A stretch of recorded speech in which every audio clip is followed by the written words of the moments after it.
que no son sino los elementos esenciales de un contrato. ¿A qué me refiero? Aquellas cosas que definen qué contrato se trata y cuáles son sus elementos negociables básicos.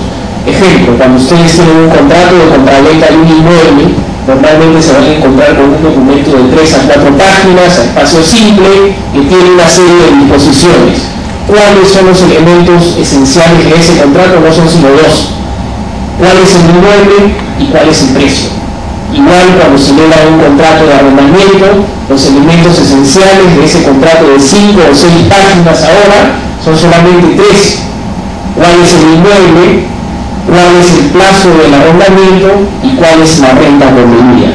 Eso es lo que aparece en el resumen o en la versión para el común de los mortales. Versión digital, como la que aparece a la derecha, en la cual la licencia coloca metatags o metadata en las obras, de tal manera que se facilite su búsqueda en quechua, que ahora los complace en presentar.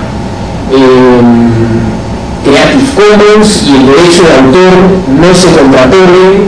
Creative Commons y el derecho de autor juegan en conjunto, se complementan. Es más, Creative Commons le da sentido al derecho de autor en una época en la que la tecnología nos permite hacer justo aquello que el derecho prohíbe.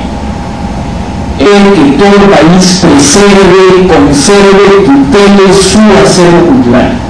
El Perú tiene raíces de distinto tipo, multiétnico, multilingüístico, y esto hay que ponerlo en valor.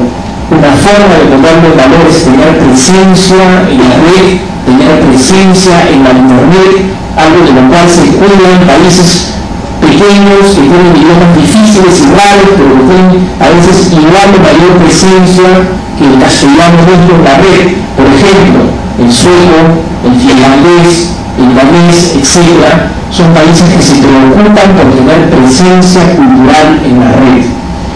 En ese sentido, poner en valor el quechua o el Munasimi, el idioma de los incas, es tan importante o más importante que entrar a una página web y votar por Machu Picchu como una de las 7 maravillas modernas de la humanidad. Una cultura no es solamente elementos materiales. Una cultura se compone de bienes materiales, de bienes inmateriales, y probablemente estos últimos sean incluso más importantes que los bienes materiales. Si en este momento pensamos cuál es la principal presencia de España en el Perú, no es telefónica. La principal presencia de España en el Perú está dada por el idioma castellano. Por lo tanto, si tenemos tiempo de chatear o de perderlo en cosas inútiles, ¿por qué no podríamos dedicar parte de ese tiempo a preservar nuestra cultura, a ponerla en vigencia y en valor? El idioma quechua o el Munasimi, la lengua de los hombres, se habla en 5 a 6 países de Latinoamérica. En Colombia, Ecuador, Perú, Bolivia, Chile, Argentina, tienen alrededor de 10 millones de quechuahablantes.